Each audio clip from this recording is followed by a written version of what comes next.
Hello everyone, Manish sir हाजिर हैं फिर एक नई वीडियो के साथ।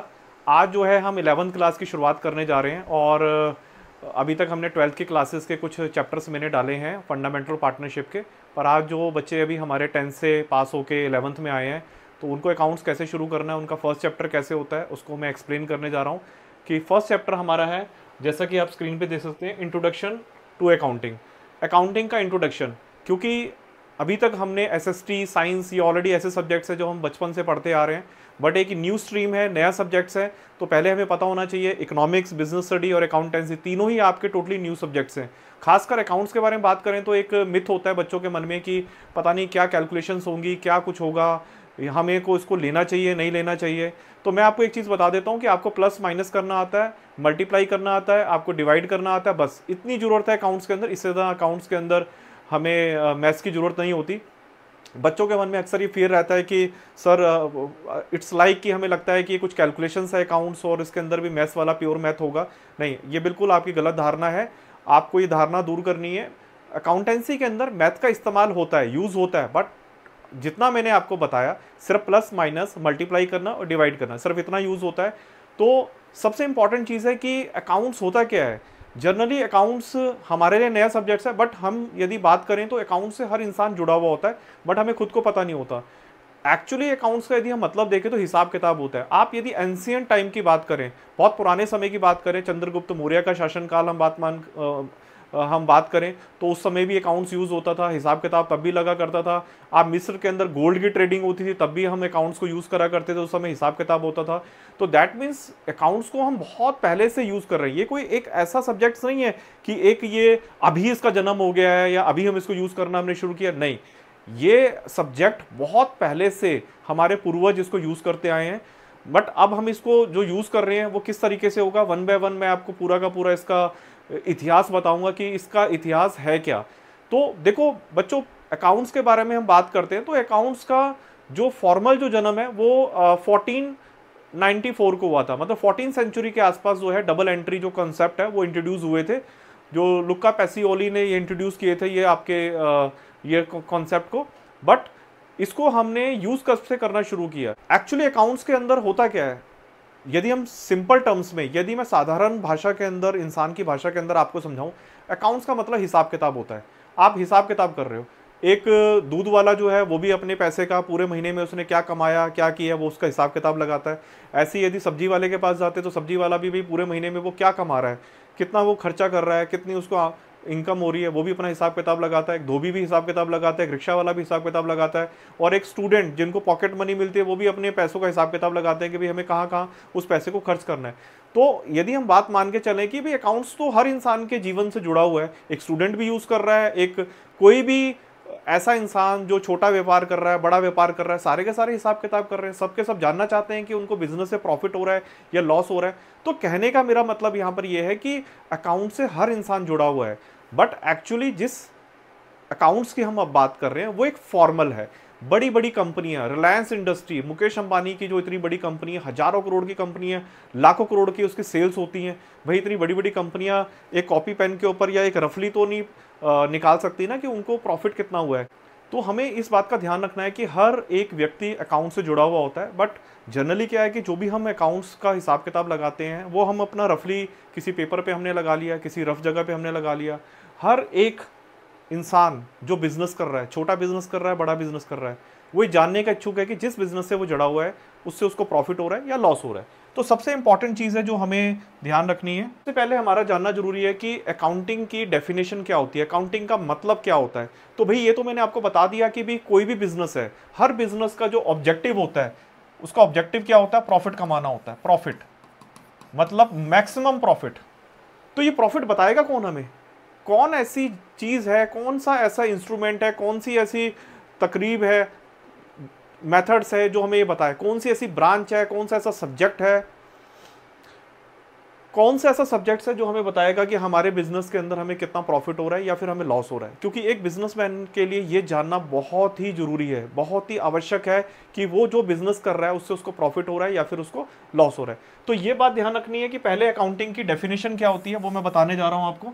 According to American Institute of Certified Public Accountants, accounting is the art of recording, पहला वर्ड आ गया recording, is the art of recording, classifying and summarising in a significant manner and in terms of money. तो सबसे पहले accounting is the art of recording. हमें क्या record करने होते हैं? कोई भी बिजनेस जब हम करते हैं तो उसमें ट्रांजैक्शंस होते हैं, ट्रांजैक्शंस जो हमारे लेन देन होते हैं, ट्रांजैक्शन जो भी बिजनेस के अंदर हमारे लेन देन है। अब लेन देन कैसे होते हैं? या तो आप सेल कर रहे हो या फिर आप परचेज कर रहे हो। कोई भी बिजनेस आप देखिए, उसकी आधारभूत ट्रांजैक्शन क्या होते हैं? खरीदना और बेचना।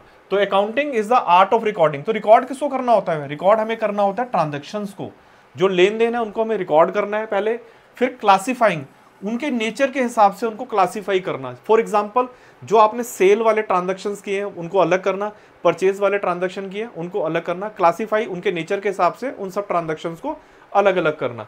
एंड समराइजिंग, समराइजिंग वर्ड का मतलब होता है समरी के अंदर। सपोज कीजिए कि मैं आपसे पूछता हूं कि आपके 10th के अभी जो रिजल्ट आया, आपका रिजल्ट क्या है, तो आप मुझे ये बताएंगे कि सर हमारा जो रिजल्ट है वो सर्टेन परसेंटेज के अंदर आया, 90% आए, 95% आए, 98% आए। आप मुझे ये नहीं बताओगे कि सर मेरे यूटी के अंदर इतने नंबर आए थे, मेरे प्री बोर्ड में इतने मार्क्स आए थे। नहीं, इसका कोई मतलब नहीं है। हमें समरी के अंदर जानना है कि समराइजिंग करना, उस रिजल्ट को समराइज करके बताइए कि आपका नेट आपको क्या हुआ। तो समराइजिंग का मतलब होता है उसका समरी में, क्योंकि समरी से ही आप क्या करते हो? कम्युनिकेट करते हो आउटर वर्ल्ड को in a significant manner in terms of money. सबसे इंपॉर्टेंट चीज है, जो ट्रांजैक्शंस होते हैं उनके अंदर जो सबसे इंपॉर्टेंट चीज होती है वो मनी होती है। मनी का इन्वॉल्वमेंट, मॉनेटरी वैल्यू का इन्वॉल्वमेंट होना मस्ट है। यदि मॉनेटरी वैल्यू नहीं है तो वो ट्रांजैक्शन नहीं हो सकता। एंड ट्रांजैक्शन एंड इवेंट, वो सभी ट्रांजैक्शन और event which are in part at least of a financial character. Financial character means उनका करेक्टर फाइनेंशियल होना चाहिए। फाइनेंशियल करेक्टर मीन्स मनी के टर्म्स में होने चाहिए वो सारे के सारे, एंड टू साइडेड होने चाहिए। And interpreting result thereof, और उसके बाद जो रिजल्ट है वो इंटरप्रिटेशन उसकी करना, माफ कीजिएगा, इंटरप्रेटिंग द रिजल्ट, जो रिजल्ट है उसको कम्युनिकेट करना। किनसे कम्युनिकेट कर रहे हैं ये रिजल्ट? रिजल्ट को कम्युनिकेट करना यूजर्स ऑफ अकाउंटिंग इंफॉर्मेशंस। तो ये यूजर्स क्या होते हैं? ये पूरा का पूरा आपका एक अकाउंटिंग का डेफिनेशन है, ये आपको ध्यान रखना है। मैं फिर इसको एक बहुत आसान भाषा के अंदर एक समराइज कर रहा हूं आपको कि सबसे पहले होता क्या है। सबसे पहले बिजनेस में आपके पास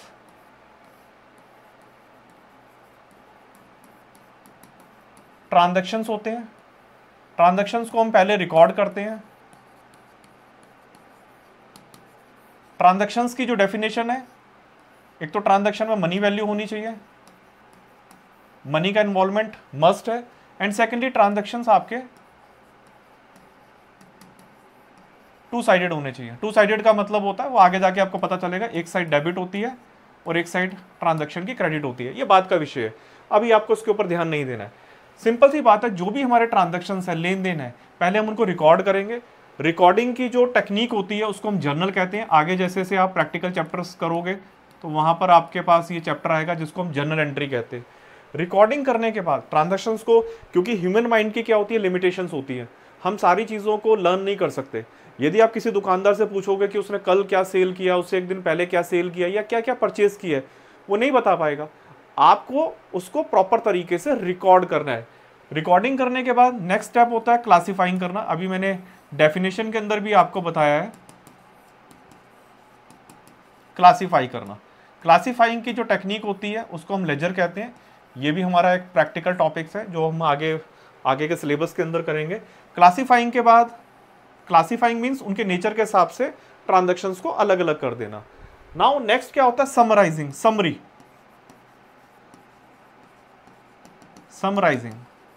समराइजिंग का जो चैप्टर होता है, जो टेक्निक होती है, जो मैथोलॉजी होती है, वो होता है ट्रायल बैलेंस। ये भी एक प्रैक्टिकल टॉपिक है आपका, ट्रायल बैलेंस। समराइज करना, समरी के अंदर जो भी ट्रांजैक्शंस है।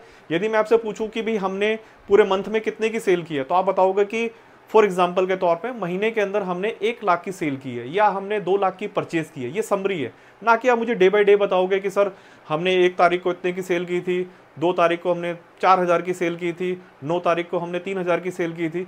इसका कोई भी औचित्य नहीं है, कोई भी सिग्निफिकेंट नहीं है, जानने वाले को इस बात के कोई इंटरेस्ट नहीं है।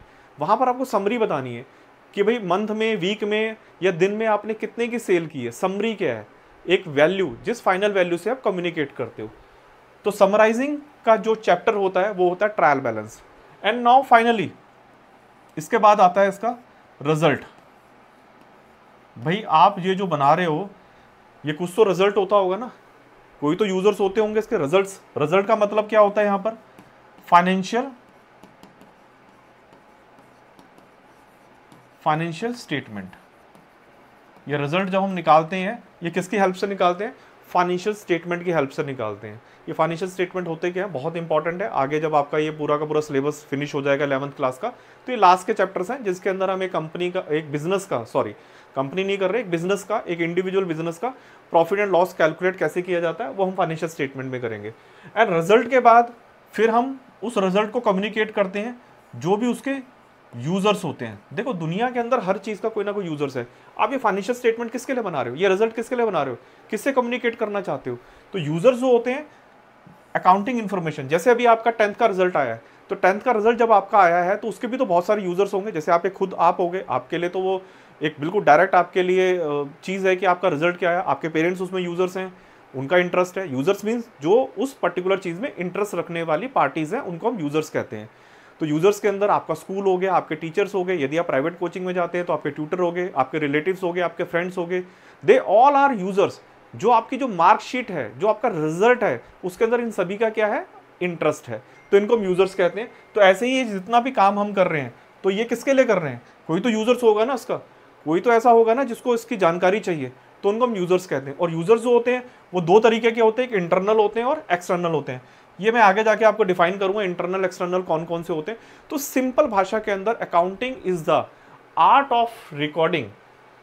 आर्ट क्या है? रिकॉर्ड करने की ट्रांजैक्शन को, क्लासिफाइंग, समराइजिंग। क्लासिफाई कर दिया आपने, पहले रिकॉर्ड किया आपने फर्स्ट स्टेप के अंदर, फिर आपने उनको क्लासिफाई किया, थर्ड स्टेप में आपने उनको समराइजिंग किया, समरी में कन्वर्ट किया ट्रांजैक्शंस को, फाइनल वैल्यू जिनसे हम कम्युनिकेट करते हैं। एंड नाउ फिर रिजल्ट। भाई ये सारा काम करने का कोई तो रिजल्ट होगा ना, कुछ तो हम करेंगे ना। वो रिजल्ट किसको कहते हैं? फाइनेंशियल स्टेटमेंट को। जो फाइनेंशियल स्टेटमेंट होते हैं वो आपके फाइनल रिकॉर्ड्स होते हैं, जहां पर हम अपने बिजनेस का प्रॉफिट एंड लॉस कैलकुलेट करते हैं, वो हमारा फाइनेंशियल स्टेटमेंट होता है। और फिर ये फाइनेंशियल स्टेटमेंट रिजल्ट को हम कम्युनिकेट करते हैं यूजर से, जो भी वेरियस यूजर्स है, इंटरनल एंड एक्सटर्नल। मैं यहाँ पर मेंशन कर देता हूँ, यूजर्स हमारे दो तरीके के होते हैं, इंटरनल होते हैं और एक्सटर्नल यूजर्स होते हैं। तो ये हमारा अकाउंटिंग की डेफिनेशन होती है। देखिए अकाउंटिंग अपने आप में एक बहुत बड़ा शब्द है। अकाउंट्स एक बहुत व्यापक सब्जेक्ट है। आप धीरे धीरे अकाउंट्स को समझना शुरू करेंगे। जनरली एक लेमैन की भाषा में यदि मुझे समझाना हो, अकाउंट्स का मतलब सीधी सी बात है हिसाब किताब। भाई बिजनेस का प्रॉफिट निकालना है, सीधी सी बात है। हर आदमी जो बिजनेस कर रहा है, छोटा व्यापार कर रहा है, बड़ा व्यापार कर रहा है, वही जानना चाहता है कि उसको उससे कितना मुनाफा हो रहा है या फिर उसको लॉस हो रहा है। दो ही आउटकम्स हो सकते हैं, या तो बिजनेस में आपको मुनाफा होगा या फिर आपको नुकसान होगा। तो वो कौन बताएगा हमें? वो अकाउंट्स हमें बताएगा। वो अकाउंट्स ही एक ऐसा सब्जेक्ट है, जैसे आप जब आप बीमार हो जाते हो, तो जब आप बीमार हो जाते हो तो वो कौन सी ब्रांच है? आप एक डॉक्टर ही आपका इलाज कर सकता है ना, कोई प्लम्बर या कोई टीचर या फिर कोई लॉयर वो आपका इलाज नहीं कर सकता ना, क्योंकि उनके एरिया में नहीं आता। ऐसे ही जब किसी बिजनेस का आपको प्रॉफिट एंड लॉस कैलकुलेट करना है, वो किसके अंडर में आता है? अकाउंटिंग के, अकाउंट्स के अंडर में आता है। वो यहाँ पर आपको बताया जाता है, यहाँ पर वो सारे मेथड्स होते हैं। तो एक दिन के अंदर ये चीज़ें धीरे धीरे समझ में आती है, क्योंकि बहुत बड़ी चीज़ है। बट हमें छोटी बात के अंदर मुझे समझाना हो कि अकाउंट्स का मतलब हिसाब किताब है। हम एक बिजनेस का profit and loss find out करना चाहते हैं, क्या तरीके हैं, बिजनेस की वीकनेस क्या है, स्ट्रेंथ क्या है। धीरे धीरे चैप्टर बाय चैप्टर हमें चीज़ों को बेटर क्लियरिटी होगी हमारे। तो हम नेक्स्ट, मैं आपको अकाउंटिंग की डेफिनेशन हो गई है हमारी। नाउ ऑब्जेक्टिव ऑफ अकाउंटिंग क्या है? भाई सीधी सी बात है कि भाई अकाउंटिंग की डेफिनेशन तो पढ़ ली हमने, रिकॉर्डिंग है, क्लासिफाइंग है, समराइजिंग है, फिर रिजल्ट है, ठीक है, फिर कम्युनिकेट करना to the result to the various users. भाई जितने भी यूजर्स हैं उनको रिजल्ट को कम्युनिकेट करना। नाउ ऑब्जेक्टिव क्या है? तो सबसे पहले maintenance of record of business transaction, ये मैंने आपको फर्स्ट बताया था, जो भी business transaction day by day हो रहे हैं उनको क्या करना, मेंटेन करना, रिकॉर्ड करना, उनकी प्रॉपर हमारे पास एज एविडेंस उनकी रिकॉर्डिंग होनी चाहिए। सेकंड होता है depreciation of financial position, depreciation of financial position, financial position के बारे में बिजनेस के बताना। फाइनेंशियल पोजीशन का मतलब है कि भाई हम कितने स्ट्रांग है, कितनी हमारी स्ट्रेंथ है, कितनी हमारी वीकनेस है, हमारी बैलेंस शीट में कौन कौन सी एसेट्स हैं, कौन कौन सी लाइबिलिटीज हैं। ये बैलेंस शीट वर्ड शायद अभी आपके लिए नया है, पर ये बैलेंस शीट फाइनेंशियल स्टेटमेंट का पार्ट होता है। तो बैलेंस शीट से ये आइडिया लगता है कि एक बिजनेस की कितनी स्ट्रांगनेस है, किस तरीके की उसके पास एसेट्स हैं, लाइबिलिटीज हैं, क्या उसकी वीकनेस है। तो वो depreciation of financial position. Now third जो इंपॉर्टेंट है, calculation of profit and loss. आप इसको सेकंड भी मान सकते हो, इसको थर्ड भी मान सकते हो, मेरा मानना है कि ये सेकंड होना चाहिए, आप इसको सेकंड मान लीजिए, इसको आप थर्ड नंबर पे रखिए।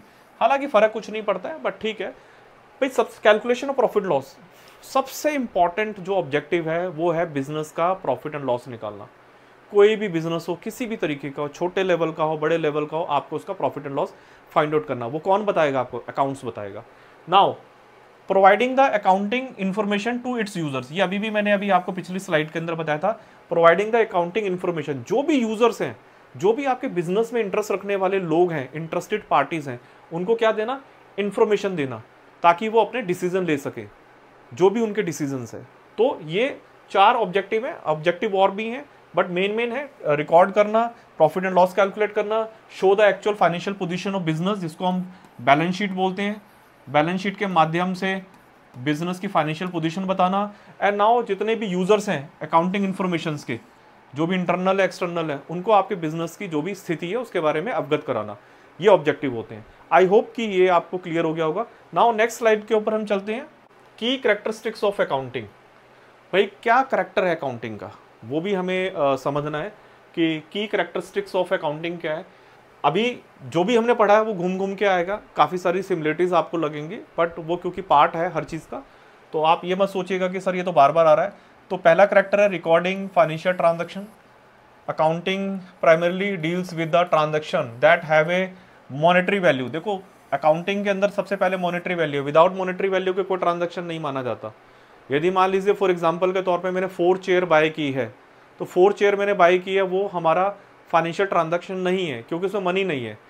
अब मैं इसको ऐसे ऐड करता हूँ कि 4 चेयर मैंने बाय की है, वो भी 10,000 की, तो 10,000 आ गया, यहाँ पर मनी आ गई, तब हम उसको रिकॉर्ड कर सकते हैं। अदरवाइज हम ट्रांजैक्शंस को रिकॉर्ड नहीं कर सकते बिना मॉनेटरी वैल्यू के। Such as a sales, purchase and payments, आप क्या बेच रहे हो, परचेज कर रहे हो आप, और जो जो पेमेंट्स आप कर रहे हो, क्योंकि बिजनेसमैन सेल्स करता है। कोई ये मान लीजिए पेन है, ये बना के मैं सेल कर रहा हूँ, तो ये मेरा प्रोडक्ट है, इसको बनाने के लिए मैंने रॉ मटेरियल परचेज किया होगा, वो मेरी परचेज है जो मैं गुड्स परचेज करता हूँ। और पेमेंट्स का मतलब जो दुनिया भर की हमें खर्चे करने होते हैं किसी भी बिजनेस को चलाने के लिए। धीरे धीरे हम आगे सेकंड चैप्टर में इसको और डिटेल के अंदर पढ़ेंगे। एंड सेकंड है मेजरिंग इन मनी टर्म्स। मैंने अभी बताया आपको, मनी के टर्म्स के अंदर मेजर करना, बिना मनी के आप ट्रांजैक्शंस को रिकॉर्ड नहीं कर सकते हो। Financial transaction and event are recorded and measured in the currency of the country. देखो ये करेंसी ऑफ द कंट्री, हर किसी कंट्री की करेंसी अलग अलग होती है, हमें उसको ज़्यादा नहीं समझना। हमें ये समझना है कि जो भी ट्रांजैक्शंस है मॉनेटरी टर्म्स में होना चाहिए, तभी वो रिकॉर्ड होगा, अदरवाइज वो रिकॉर्ड नहीं होगा। इस बात को आप अच्छे से जान लीजिए। एंड रिकॉर्डिंग एंड क्लासीफाइंग, ये भी एक करेक्टर है, ये ऑलरेडी हम डेफिनेशन के अंदर कवर कर चुके हैं, ये दोबारा रिपीट हो रहा है। भाई यही करेक्टर है इसका, ट्रांजैक्शन मॉनेटरी होना चाहिए, ट्रांजैक्शंस को आपको फाइनेंशियल नेचर का होना चाहिए, रिकॉर्डिंग होगी उसकी, फिर क्लासिफिकेशन होगा उसका, ठीक है। And the classifying and them into different accounts in the ledger. Ledger मैंने आपको बताया, जो क्लासीफाइंग की टेक्निक होती है उसको हम लेजर कहते हैं। मैं एक बार फिर इसको आपको बता देता हूँ कि जो क्लासिफिकेशन की जो टेक्निक होती है उसको हम लेजर बोलते हैं, लेजर। और जो हमारी ट्रांजैक्शन को रिकॉर्ड करने की टेक्निक होती है उसको जर्नल है। ये ऑलरेडी मैं कवर कर चुका हूँ, आपको समझा चुका हूँ। ये सारे प्रैक्टिकल टॉपिक्स हैं जो आपको आगे सीखने को मिलेंगे। नाउ समराइजिंग, समराइजिंग मैंने ऑलरेडी बताया था, ट्रायल बैलेंस होता है।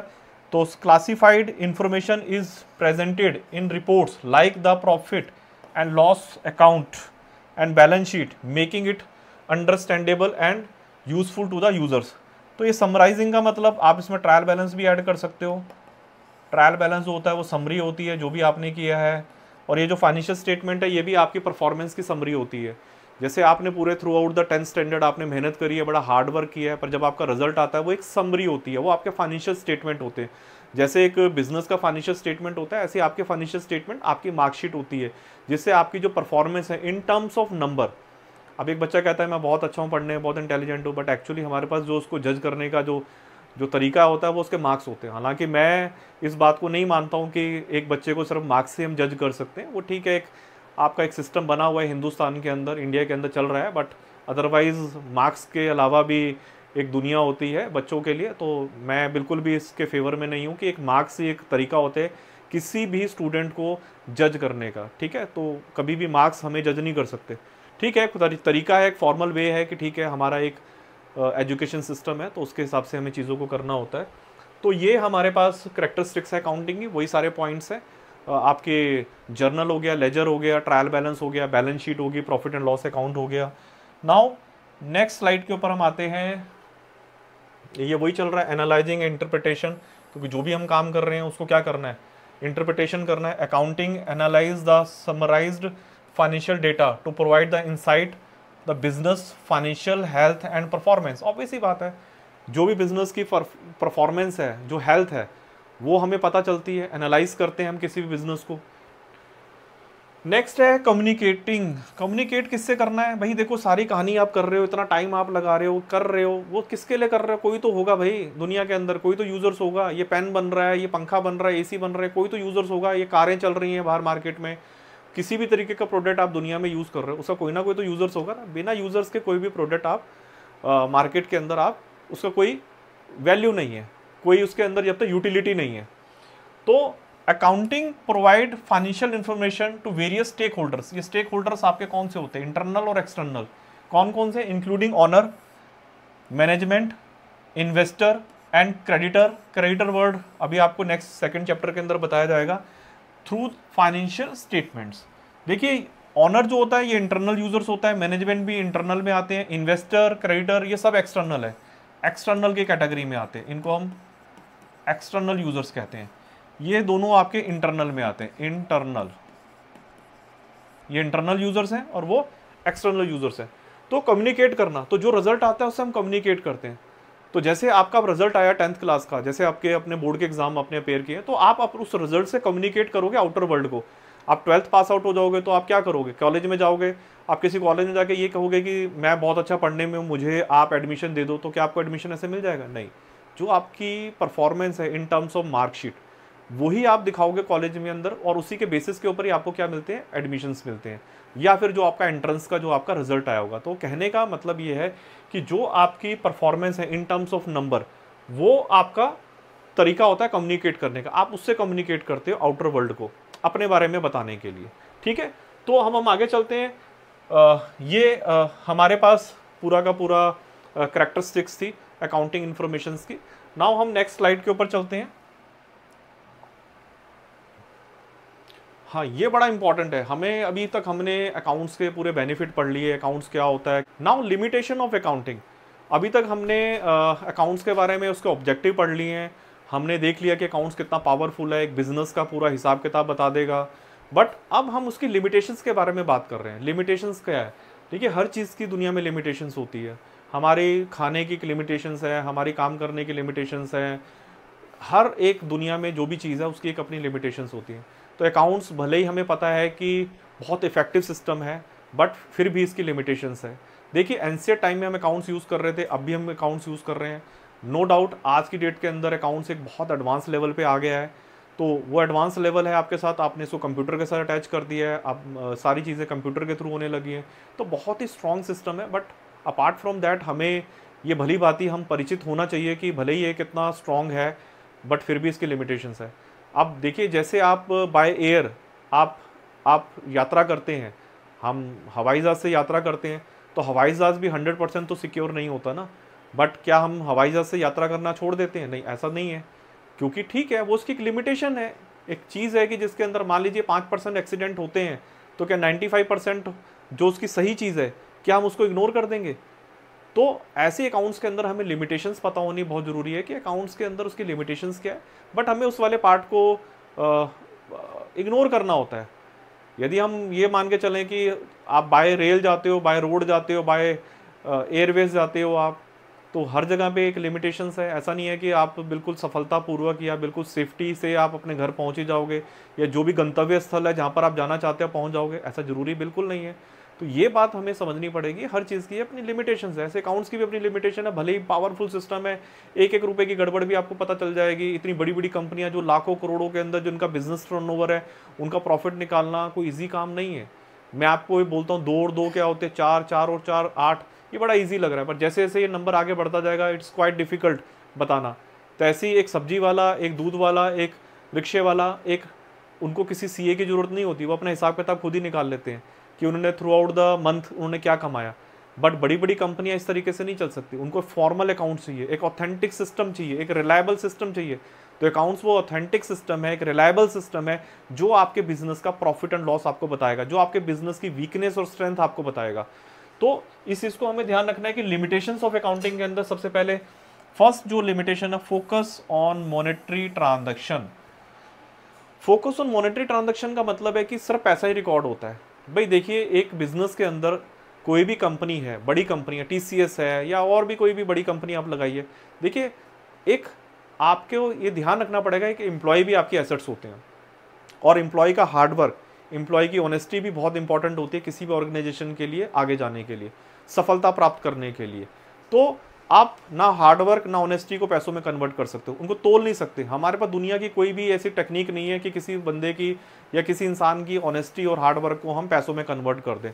तो एक सबसे इंपॉर्टेंट चीज़ है कि अकाउंट्स के अंदर सिर्फ मॉनेटरी वैल्यूज रिकॉर्ड होती है, जो पैसा होता है, हम ट्रांजैक्शंस कर रहे हैं उसमें जो पैसा है, मैं कितने का 10,000 का सामान बेच रहा हूँ, 50,000 का सामान खरीद रहा हूँ, मैंने किसी को पैसे दे दिए या किसी से पैसे ले लिए, सिर्फ वही ट्रांजैक्शन रिकॉर्ड होंगे। किसी भी एम्प्लॉय की हार्ड वर्किंग, ऑनेस्टी, वो इक्वली इंपॉर्टेंट है किसी भी बिजनेस के अंदर, बट उनको हम पैसों में कन्वर्ट नहीं कर सकते, इसलिए हम उसको नहीं रिकॉर्ड कर सकते। ये एक इसकी लिमिटेशन है। सेकेंड है रिलायंस ऑन हिस्टोरिकल कॉस्ट। ये हिस्टोरिकल कॉस्ट होती है जिस प्राइस के ऊपर आप किसी एसेट को परचेज करते हो। मान लीजिए मैंने 5 साल पहले एक मशीन खरीदी है, 5 साल पहले, तो वो उसका हिस्टोरिकल प्राइस होता है। तो हिस्टोरिकल प्राइस वो होता है जो हम एसेट को खरीदते समय या किसी सामान को खरीदते समय पे करते हैं, तो वो उसका हिस्टोरिकल प्राइस होता है। और अकाउंट्स का सबसे बड़ा लिमिटेशन एक ये भी है कि उसमें सिर्फ वही, यदि वो 5 साल पहले जो मशीन की वैल्यू थी वही आज भी रिकॉर्ड हो रही है, बस उसकी जो डेप्रिशिएट वैल्यू है उसको लेस करके रिकॉर्ड कर रहे हैं। मतलब यदि मैं एक साधारण इंसान की भाषा में समझाना चाहूँ, तो आपने कोई मशीन परचेज करी है, सपोज कीजिए आपने 5 लाख की कोई मशीन परचेज की है, ये 5 लाख की मशीन जो है आज भी इसी वैल्यू पे रिकॉर्ड हो रही होगी, सिर्फ जो डेप्रिशिएशन है वो माइनस कर देंगे। मतलब कि जो मार्केट वैल्यू है, जो मार्केट वैल्यू है उसको हमें यहाँ पर इग्नोर करना होता है। तो ये सबसे बड़ी लिमिटेशन है कि मार्केट वैल्यू उसकी चाहे जो भी रही है वो हमें इग्नोर करना होगा। या हम एक एग्जांपल ये भी ले सकते हैं कि हमने अभी 2 साल पहले एक प्लॉट खरीदा, एक लैंड खरीदा, 1 करोड़ रुपए का लैंड खरीदा, आज भी वो हमारी बुक में 1 करोड़ का ही है। मार्केट में उसकी वैल्यू पता कर रहे हैं तो मार्केट में उसकी वैल्यू 5 करोड़ है, तो हम उसको 5 करोड़ के ऊपर रिकॉर्ड नहीं करेंगे। हमारी बुक में वो 1 करोड़ जो हमने पे किया था उसको खरीदते समय जिस वैल्यू के ऊपर, उसी वैल्यू से हम उसको अपनी बुक्स के अंदर रिकॉर्ड करेंगे जब हम उसको मेंशन करेंगे, चाहे उसकी वैल्यू 5 करोड़ हो जाए, 10 करोड़ हो जाए। We always ignore the market price. तो ये जो मार्केट प्राइस होता है, जो मार्केट वैल्यू होती है, इसको हमें इग्नोर करना होता है, इग्नोर। तो ये सेकंड हमारी लिमिटेशंस है जो आपको समझनी होंगी। एंड थर्ड लिमिटेशंस है विंडो ड्रेसिंग। विंडो ड्रेसिंग बड़ा इंपॉर्टेंट वर्ड है। विंडो ड्रेसिंग का मतलब होता है क्या, बड़ा इंपॉर्टेंट वर्ड है और ये बहुत बार आता भी है। विंडो ड्रेसिंग का सिंपल सा मीनिंग है मैनिपुलेशन ऑफ अकाउंट। मैनिपुलेट करना, मैनिपुलेट करना एक वर्ड है जो आप जानते हो, गलत जानकारियां देना, तथ्यों को छुपाना, गलत इंफॉर्मेशन देना, चीज़ों को हाइड करना, ये सारा का सारा विंडो ड्रेसिंग के अंदर आता है। तो अब ये देखो, दुनिया में सब कुछ हो सकता है, भले ही अकाउंट्स एक बड़ा ऑथेंटिक सिस्टम है, बट मैनिपुलेट ये भी किया जा सकता है। गलत कंपनियां जो है अपने गलत प्रॉफिट भी शो कर देती हैं बाहर मार्केट के अंदर। ऐसे ही बिजनेस भी हैं जो बड़े लॉसेस में चल रहे होते हैं पर बाहर वो दिखा देते हैं कि वो अपने बिजनेस को कि प्रॉफिट में है वो, या ऐसे बिजनेस जो ऑलरेडी प्रॉफिट के अंदर है वो अपने आप को लॉस में भी दिखा देते हैं। तो यदि दोनों तरीके की सिचुएशंस होती है, दैट मीन्स फैब्रिकेटेड इन्फॉर्मेशन। क्योंकि ये चीज़ अभी भी इसके अंदर है कि एक सबसे बड़ी लिमिटेशंस है विंडो ड्रेसिंग। क्योंकि अकाउंट्स बनाने वाले, अकाउंट्स करने वाले क्यों होते हैं, लोग होते हैं, सीए होते हैं, चार्टर्ड अकाउंटेंट होते हैं, इंसान होते हैं, अकाउंटेंट ही तो होते हैं ना वो। तो किसी के मन में भी ग्रीड आ जाए तो वो कुछ भी कर सकता है उसके अंदर। तो अल्टीमेटली ये जो भी काम किया जाता है ये मनुष्य के द्वारा ही किया जाता है, इंसान ही तो करते हैं ना, भले मशीन है कंप्यूटर है वो ऑपरेट तो एक इंसान ही करेगा ना। तो ये बात ध्यान रखना, विंडो ड्रेसिंग का मतलब है मैनिपुलेशन, गलत जानकारी देना। आप अपने बिजनेस के बारे में बाहर मार्केट में गलत जानकारी दे रहे हो, मेरा बिजनेस लॉसेस से सफर कर रहा है बट मैं बाहर बता रहा हूँ, मैंने अपनी बुक्स के अंदर उसको मैनिपुलेट करके पिक्चर को पेंट करके बाहर ये शो किया कि मेरा बिजनेस जो है प्रॉफिट मेकिंग बिजनेस है, सो दैट कि मैं, अब उसका भी एक अपना लॉजिक होता है, मैं बाहर जानकारी ऐसी दे रहा हूँ तो मुझे लोन लेना है शायद बैंकों से, या मुझे इन्वेस्टर्स का पैसा लेना है, तो यदि मैं बताऊंगा कि मेरा बिजनेस लॉस में चल रहा है तो कोई ना तो बैंक मुझे लोन देगा ना कोई इन्वेस्टर्स मुझे पैसा लगाएंगे। तो ऐसे बहुत एग्जाम्पल्स हैं हमारे सामने कि ऐसे बहुत बिजनेस हैं जो लॉसेस से होते हैं बट बाहर वो अपने आप को बड़ा प्रॉफिटेबल दिखाते हैं। तो विंडो ड्रेसिंग का मतलब है कि मैनिपुलेट करना, आप गलत जानकारियां दे रहे हो, फैब्रिकेटेड इन्फॉर्मेशन, जो एक्चुअल रियलिटी है वो अपने बिजनेस की नहीं बता रहे हो, तो मैनिपुलेशन होता है। तो जैसे एक स्टूडेंट है, उसके मार्क्स आए, मान लीजिए उसका 80 मार्क्स का उसका अकाउंट्स का पेपर हुआ है और उसके मार्क्स आए हैं 40, बट वो दुनिया को बता रहा है कि उसके 70 मार्क्स आएंगे आउट ऑफ 80। तो वो क्या कर रहा है, मैनिपुलेट कर रहा है, क्योंकि वो चाहता है कि यदि उसने कम मार्क्स बता दिए अपने तो शायद उसकी इंसल्ट हो जाएगी, इसलिए वो जानबूझकर वो मार्क्स बताएगा जिससे कि उसकी वो जो इंसल्ट होने वाला जो एक पॉइंट है वो ओवरकम हो जाए, वो हट जाए, ढक जाए। तो मैनिपुलेशन हर इंसान करता है, बहुत बार करता है, तो ये वो भी यहाँ पर भी वही इसी तरीके की चीज़ होती है। नेक्स्ट है पर्सनल बाइज। देखिए सिंपल सी बात है, पर्सनल बाइज का मतलब होता है, अकाउंट्स करने वाले लोग कौन होते हैं, इंसान ही होते हैं, और इंसान क्या होते हैं, बाइज्ड हो सकते हैं, सिंपल सी बात है। तो पर्सनल बाइज्ड है, मैं कोई चीज़ कर रहा हूँ, मैं अकाउंट्स बना रहा हूँ, तो मेरे भी कोई बायसनेस हो सकती है किसी चीज़ को लेके, किसी चीज़ के प्रति मेरा झुकाव हो सकता है। तो ये बायसनेस होने की वजह से अकाउंट्स जो होते हैं उनकी एक बहुत बड़ी लिमिटेशंस होती है। यदि हम सपोज कीजिए किसी कंपनी का प्रॉफिट निकालने के लिए हमने 3 CA बना लिए, तो हमारे यहाँ एक वर्ड्स आता है कि ये 3 CA, और हम ये मार्केट में ये अनुमान लगाना चाहते हैं कि हमारा कितना पैसा डूब सकता है मार्केट में। मान लीजिए हम उधार दे रहे हैं तो डेफिनेटली कुछ ना कुछ पैसा शायद मार्केट में हमारा डूब जाए। तो वो 3 के 3 CA जो है उनकी जो कैलकुलेशन होगी वो डिफरेंट होगी, सब अलग अलग तरीके से कैलकुलेट करेंगे। कोई कहेगा कि आपका 50 रुपये डूब जाएगा, एक CA कहेगा आपका 20 रुपये डूब जाएगा, एक कहेगा जी मेरा 70 रुपये, सब बायस्ड हो सकते हैं, सबके अपने अपने कैलकुलेशन के तौर तरीके होते हैं। तो एक बात ध्यान रखने है कि पर्सनल बायसनेस होती है इसके अंदर। तो कुछ चीज़ें हमें जजमेंट के ऊपर डिसाइड करनी होती है, और जो चीज़ें हम जजमेंट के ऊपर डिसाइड करते हैं वो हमेशा वो नहीं होती जजमेंट, क्योंकि हर किसी का अलग अलग हो सकता है, तो बायसनेस हो सकती है। तो ये हमारी इंपॉर्टेंट हमारी लिमिटेशंस ऑफ अकाउंटिंग है जो आपको ध्यान रखना है, जो भी हमने स्क्रीन के ऊपर पढ़ी है। तो नेक्स्ट स्लाइड के अंदर चलते हैं। नेक्स्ट हमारा टॉपिक है ब्रांचेस ऑफ अकाउंटिंग। ये बहुत ही इंपॉर्टेंट है, ब्रांचेस ऑफ अकाउंटिंग। भाई अकाउंट्स की कितनी ब्रांचेस हैं, अकाउंट्स कितने प्रकार का होता है और कहाँ कहाँ उसका यूज़ होता है। तो अब हम स्टार्ट करते हैं। जैसे फर्स्ट हमारी जो ब्रांच होती है अकाउंटिंग की वो होती है फाइनेंशियल अकाउंटिंग।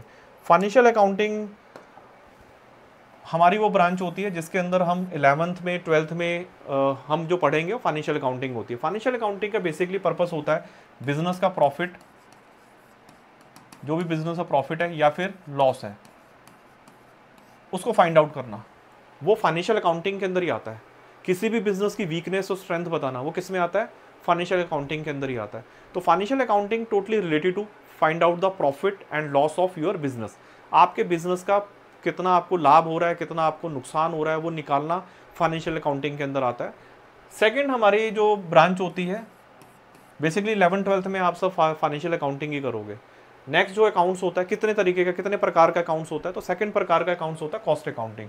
कॉस्ट अकाउंटिंग वो ब्रांच है जिसके अंदर हम किसी भी प्रोडक्ट, दुनिया में जो भी प्रोडक्ट यूज हम कर रहे हैं उसकी सबकी कॉस्ट होती है। ये पेन मेरे हाथ में, इसकी भी कॉस्ट है। आपके घर में कार है, उसकी भी कॉस्ट है। आपके घर में टीवी है, उसकी भी एक कॉस्ट है। जितना भी सामान आप देख रहे हो जो बाहर से आप खरीद के लेके आते हो अपने घर में, जो भी यूटिलिटी की चीज़ें हैं या कुछ भी दुनिया के अंदर बन रहा है, उस सब की एक प्रोडक्ट की कॉस्ट होती है। तो वो कॉस्ट हमें कौन बताएगा, वो कौन सी ऐसी ब्रांच है जहाँ पर हमें उस कॉस्ट के बारे में पता चलता है। मान लीजिए इस पेन की कॉस्ट 20 रुपये है, तो कौन बताएगा मुझे, वो कॉस्ट अकाउंटिंग की जो ब्रांच होती है। तो कॉस्ट अकाउंटिंग के अंदर हमें ये पता चलता है कि किसी पर्टिकुलर प्रोडक्ट की कॉस्ट को कैसे निकाला जाए, सो दैट कि जब हमें कॉस्ट पता होगी तभी हम उसके अंदर प्रॉफिट ऐड करके उसको बाहर मार्केट के अंदर सेल कर सकते हैं। तो जब तक कॉस्ट ही नहीं पता होगी तो हम प्रॉफिट कैसे ऐड करेंगे उसके अंदर। तो इस बात का ध्यान रखना है, कॉस्ट अकाउंटिंग का ऑब्जेक्टिव होता है कॉस्ट को निकालना। थर्ड हमारी ब्रांच होती है management accounting. Management accounting basically ये ब्रांच है आपकी, ये भी आप जब ग्रेजुएशन लेवल पे जाओगे, पोस्ट ग्रेजुएशन में जाओगे, तो कॉस्ट अकाउंटिंग, मैनेजमेंट अकाउंटिंग, ये सारा का सारा आपको ग्रेजुएशन, पोस्ट ग्रेजुएशन सीए, या आप जब आगे हायर एजुकेशन में जाओगे तो वहाँ सबको ये सब्जेक्ट्स आपके पास आएंगे। अभी फिलहाल 11th-12th के लिए आपके पास फाइनेंशियल अकाउंटिंग है। तो मैनेजमेंट अकाउंटिंग बेसिकली आपकी डिसीजन मेकिंग अकाउंट्स होते हैं। तो आपके बिजनेस की वीकनेस और स्ट्रेंथ, आपके बिजनेस का एनालिसिस करना, पूरे बिजनेस को स्कैन करना। जैसे एक इंसान को बताने के लिए कि भाई वो कितना स्वस्थ है, तो हमें उसके पूरे बॉडी चेकअप कराना होता है, वेरियस टाइप के उसके टेस्ट होते हैं, पैरामीटर्स होते हैं। उसके बाद ही हम ये बता पाते हैं कि भाई ये इंसान जो है, पर्टिकुलर जो पर्सन है, वो कितना हेल्दी है या फिर उसमें कोई उसको प्रॉब्लम है या नहीं है। तो ऐसी फाइनेंशियल अकाउंटिंग आपके बिजनेस को स्कैन करके बताती है कि क्या आपकी वीकनेस है, कहाँ आपकी स्ट्रेंथ्स है, और उनको वीकनेस को कैसे हम ठीक कर सकते हैं। वो सारा का सारा मैनेजमेंट अकाउंटिंग के अंदर आता है। डिसीजन लेना, जिसके बेसिस के ऊपर हम डिसीजन लेते हैं।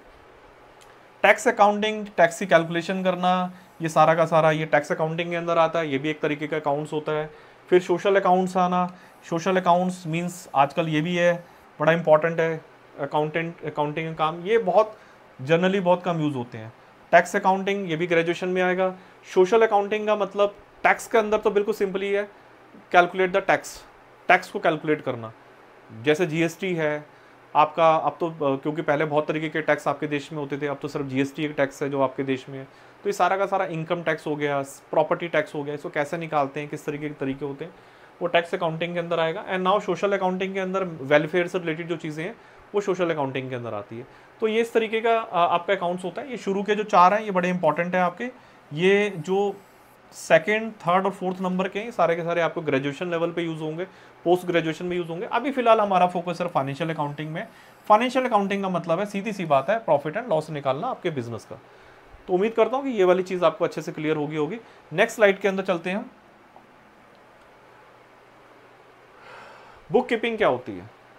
एक बड़ा इंपॉर्टेंट क्वेश्चन आता है, बुक कीपिंग और अकाउंटिंग क्या होती है। तो बुक कीपिंग का मतलब, जैसे आपको वर्ड से पता चल रहा है, बुक कीपिंग, अपने ट्रांजैक्शंस को बुक के अंदर रिकॉर्ड करना, मेंटेन करना, डे टू डे जो भी आप ट्रांजैक्शंस कर रहे हो। तो बुक कीपिंग के अंदर, bookkeeping is the process of collecting, recording, organising and analysing all the financial transaction of a business. भाई बुक कीपिंग के अंदर क्या क्या आता है? आप प्रोसेस क्या है? रिकॉर्ड करना, ऑर्गेनाइज करना उनको, एनालाइजिंग करना all the financial transaction of a business. Bookkeeping is an essential part of accounting and it focus mainly on tracking of companies day to day, company भी बोल सकते हो, इंडिविजुअल बिजनेस भी बोल सकते हो, day to day financial transaction. तो bookkeeping का मतलब है कि जो डे टू डे हमारे फाइनेंशियल ट्रांजैक्शन है उनको रिकॉर्ड करना। मतलब एक समराइज करके मैं आपको समझा रहा हूँ कि भी बुक कीपिंग का मतलब है जो भी आपके ट्रांजैक्शन हो रहे हैं उनको रिकॉर्ड करना और उनको क्लासीफाई करना। जो भी मैंने आपको अकाउंटिंग सिस्टम बताया था प्रीवियस स्लाइड के अंदर कि रिकॉर्डिंग होती है, क्लासीफाइंग होता है, समराइजिंग होती है, तो ये उसी चीज़ के बारे में बात कर रहे हैं। तो यहाँ पर ध्यान रखना है कि रिकॉर्डिंग और क्लासीफाइंग, ये दो चीज़ें हमें यहाँ ध्यान रखनी होगी। All the transactions are recorded in the books of accounts including sales, revenue, tax payment, interest earn, payroll as well as other operational expenses, जो बिजनेस को करने के जो खर्चे होते हैं, जो भी आप इन्वेस्टमेंट कर रहे हो, लोन ले रहे हो एंड सो ऑन। तो ये सारी की सारी चीज़ें आपको रिकॉर्ड करनी होती है। The accuracy of the total accounting process in A business is determined by how well book keeping is manage. भाई सीधी सी बात है, पहला स्टेप ही बुक कीपिंग है, पहला तो काम ही रिकॉर्डिंग है। यदि रिकॉर्डिंग ही गलत कर दी तो फिर आगे के रिजल्ट भी हमारे गलत आएंगे। तो बुक कीपिंग बड़ा ही केयरफुल काम होता है, क्योंकि इनिशियल स्टेज होती है जब ट्रांजैक्शंस को रिकॉर्ड करते हो। As a result bookkeeping guarantee that financial transaction records are up to date and more crucially accurate। तो भाई इनिशियल स्टेज के ऊपर जब आप ट्रांजैक्शंस को रिकॉर्ड करते हो वो डिसाइड करता है कि आपका आगे का जो आप अकाउंटिंग करोगे वो किस तरीके का होगा। यदि आपकी बुक कीपिंग आपकी बिल्कुल एक्यूरेट है, जो भी ट्रांजैक्शंस हैं वो आप बिल्कुल एक्यूरेटली रिकॉर्ड कर रहे हो, तो दैट मीन्स आप आगे के जो काम करोगे, फाइनेंशियल स्टेटमेंट बनाओगे, वो भी आपके बिल्कुल ठीक होंगे। तो यहाँ पर बुक कीपिंग एक इनिशियल स्टेज है और ये बहुत ज़रूरी है, अति आवश्यक है हमारे लिए कि हम उसको प्रॉपर तरीके से रिकॉर्ड करें ट्रांजैक्शंस को। तो बुक कीपिंग का मतलब है ट्रांजैक्शंस को रिकॉर्ड करना और क्लासीफाई करना।